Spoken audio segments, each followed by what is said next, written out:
नमस्कार, मी कोमल द झकास रेसिपीमध्ये आज आपण रसगुल्ले कसे तयार करायचे ते पाहणार आहोत। त्यासाठी मी 1 लिटर गाईचं दूध उकळून घेते आणि उकळी आल्यावर त्यामध्ये 2 चमचे विनेगर नसेल तर लिंबाचा रस टाकला तरी चालेल।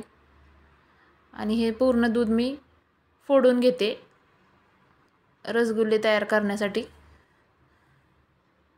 पूर्ण दूध फुटलं की ते पुरणाची चाळण असते ना, त्यावर एक रुमाल टाकायचा आणि खाली टोप ठेवायचा।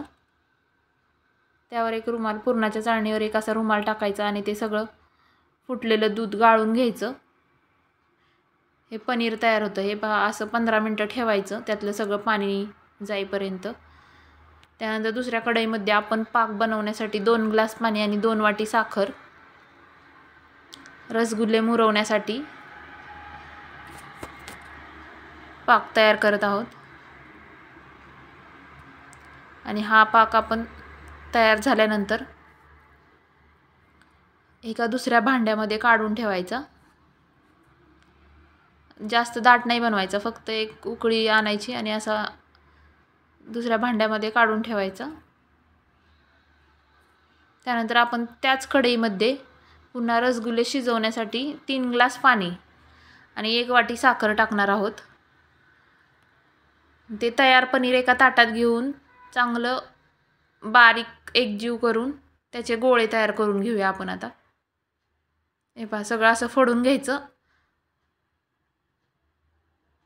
आणि असं तळहाताने चांगलं एकजीव करून त्याचे छोटे छोटे बॉल्स बनवून घ्यायचे।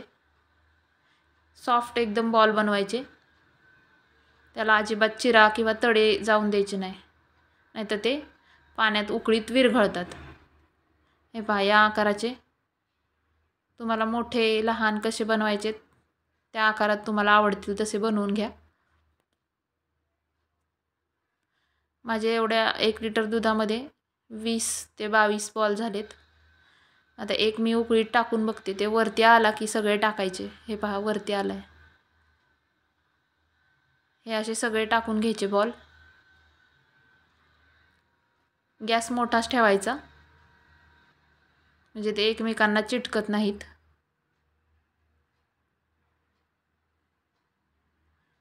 आणि असं चमच्याच्या साहाय्याने हलवून घ्यायचं।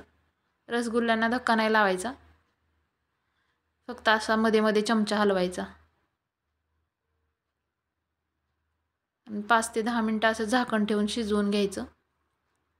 हे पहा, शिजवून झाल्यानंतर ते असे गाळून जो आपण मगाशी पाक बनवलेला ना, त्यामध्ये मुरण्यासाठी टाकायचे आणि 2 तास झाकण ठेवून झाकून ठेवायचे। हे पहा, तयार आहेत रसगुल्ले। आवडल्यास सबस्क्राईब करायला विसरू नका।